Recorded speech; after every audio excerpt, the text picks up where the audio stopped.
जादुई लौकी के सोने के बीज। बिहार के छोटे से गांव देवरिया गांव में रहने वाला खेतन एक किसान था। उसके परिवार में पत्नी लाजो और बेटी मुनिया थी। उनका जीवन बेहद गरीबी में कट रहा था। शाम का सूरज ढलते ही सर्दी की सीप से बर्फबारी की बौछार शुरू हो जाती है। तभी खेतन फावड़ा रोककर कहता है, अरे दादा, ये बरस का जाड़ा तो ससुरा बहुते जानलेवा है। अब बाकी का जुताई बुआई जो है बिहाने में होई। फिर खेतन अपना गमछा कंधे पर धरकर वहां से चला जाता है। अरे, आ गए आप। चलो हाथ मुंह धो लो, मैं खाना लगाती हूँ। सब साथ मिलकर खाना खाते हैं। तभी खेतन का फीका चेहरा देखकर लाजो कहती है, अजी कहाँ खोए हो? आपका चेहरा भी बड़ा बुझा बुझा है, जैसे कि कोई बात आपको सता रही है।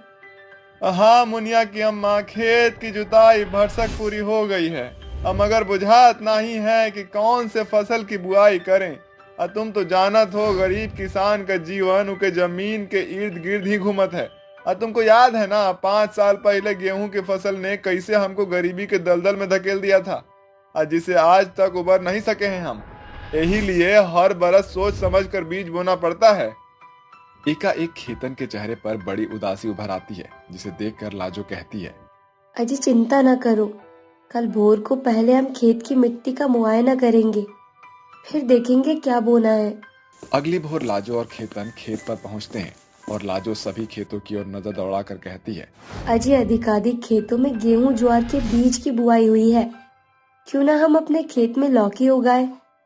मैंने घर पर लौकी के बहुतेरे बीज बटोर रखे हैं। इस उपजाऊ जमीन पर बड़ी लाजवाब लौकी उगेगी। तुम ठीक कहत हो लाजो। अगले ही दिन से लाजो देवी माँ का नाम लेकर लौकी की फसल बोने में लग जाती है। 3 महीने बाद, अरे देखो लाजो, हमारी लौकी की फसल लगभग तैयार हो गई है। अब कल से कटाई शुरू करनी होगी। सब देवी माँ की दया है जी, अब हमारी गरीबी मिट जाएगी। लौकी की बेहतर बड़ी खेती से लाजो और खेतन बहुत खुश थे, मगर किसे खबर थी कि रातों रात उनकी फसल कीट और कीड़ों का गौर हो जाएगी। खेत में लगे खराब लौकियों को देखकर खेतन माथा पकड़कर रोते हुए कहता है, अरे देख लाजो, का होई गवा रे। अरे हम गरीबों की महीनों की मेहनत तो मिट्टी में मिल गई। अरे लाजो। फसल की बड़ी बर्बादी ने खेतन को इस कदर झकझोर कर रख दिया कि उसने जल्दी ही बीमारी का बिछौना पकड़ लिया और उनके घर की माली हालत बड़ी बदहाल सी हो गई। हे देवी माँ, ये कैसी दुख की घड़ी है। न हाथ में खोटा सिक्का है, न खाने को एक दाना। ऐसे में मैं क्या खिलाऊंगी अपनी मासूम मुनिया को।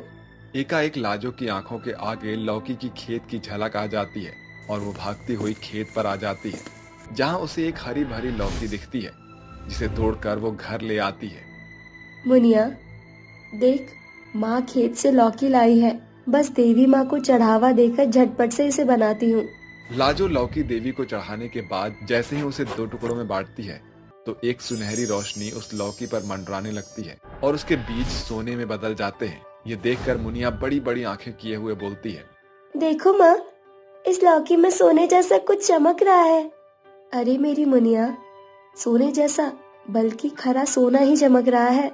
इस लौकी के सभी बीज सोने के हैं, मगर कैसे? अचानक देवी की मूर्ति से एक धूनी फूट पड़ती है। लाजो, तुमने इस बड़ी गरीबी और लाचारी में भी मुझ पर दोष नहीं लगाया। ये लौकी और उसके सोने के बीज तुम्हारे विश्वास का प्रतिफल है। जब भी तुम इन जादुई सोने के बीजों को जमीन में उगाओगी, तो जादुई लौकी ही पाओगी।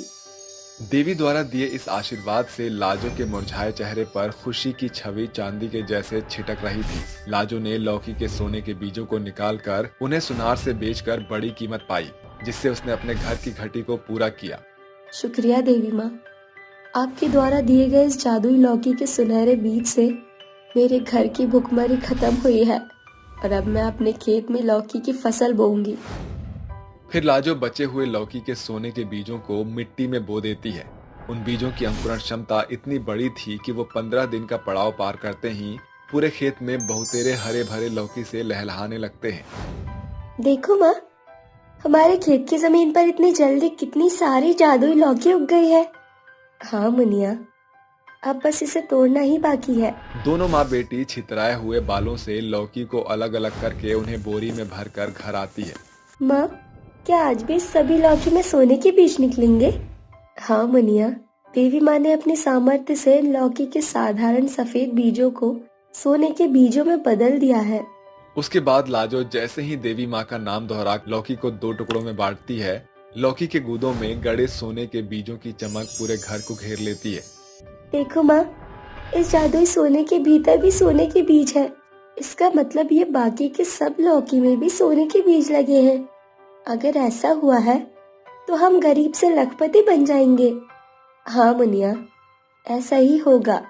फिर लाजो बारी बारी बची हुई सभी लौकियों को काटती है और सारी लौकियों से सोने के बीजों से भरी पूरी होती है, जिन्हें निकाल कर वो एक बड़े सुनार को बेच देती है, जिसके बदले में उसे बड़ी रकम मिलती है, जिससे लाजो अपने पति खेतन का बेहतर डॉक्टर से इलाज कराती है और अपने पुराने घर को तोड़कर जमीन की नींव पर बड़े आलीशान घर का निर्माण करवाती है। अब उसका जीवन हर तरह से समृद्ध हो चुका था, साथ ही खेतन भी अपने पैरों पर खड़ा हो चुका था। तभी एक दिन सीता उसके घर आती है। अरे सीता, तू मेरे घर कितने वक्त बाद आई है। आ बैठना। मेरे पास बैठने का समय नहीं लाजो। मेरे पति बीमारी के बिस्तर पर पड़े आखिरी सांसें गिन रहे हैं। उन्हें डॉक्टर को दिखाना है। मैं गरीब सुहागन तेरे आगे झोली फैलाने आई हूँ। मुझे कुछ पैसे दे दे। वादा करती हूँ सूद के साथ लौटा दूंगी। सीता की फैली झोली और आंखों में झिलमिलाते गरीबी के आंसू उफन कर बह रहे थे। सीता का दुख देखकर लाजो भावुक होकर कहती है, तू चिंता मत कर सीता, आ मेरे साथ। लाजो रसोई में रखी हुई जादुई लौकी सीता को दे देती है। ये ले सीता, इससे तेरी परेशानियां दूर हो जाएंगी। लाजो, रईसी के गुमान में चूर होकर तू मुझ गरीब की हंसी उड़ा रही है। अरे ये लौकी मेरे माथे की लाली को कैसे बचाएगी? हाँ। लाजो बिना किसी बहसबाजी के उस जादुई लौकी को जैसे ही 2 टुकड़ों में बांटती है तो लौकी में लगे सोने के बीजों को देखकर सीता हक्की बक्की रह जाती है और बोलती है, ये कैसी जादुई लौकी है जिसके बीज सफेद के बजाय सोने के हैं? ये जादुई लौकी है सीता। इसी के सोने के बीजों को बेचकर मेरे पति की घनघोर गरीबी मिटी है। जाओ सीता, बिना देर किए अपने पति की जान बचाओ। फिर सीता लाजो का शुक्रिया अदा करके वहां से चली जाती है। फिर उसी शाम ठंड में ठिठुरती हुई अस्त व्यस्त वेशभूषा में भटकती हुई एक बूढ़ी भिखारिन उनके चौखट पर आ जाती है। सुनो बेटी, मुझ गुड़िया की मदद करो। कई दिनों से मेरे पेट में एक दाना भी नहीं गया। थोड़ा खाना खिला दो। अरे ये बूढ़ी अम्मा की दशा तो बड़ी ही दुखी और बिगड़ी हुई है। भीतर आ जाओ अम्मा। लाजो बूढ़ी भिखारिन की बाह पकड़े उसे अंदर बुलाकर भर पेट खाना खिलाती है।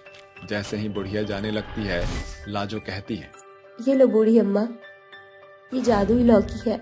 उसे बेचकर आप अपनी मदद कर सकती हैं।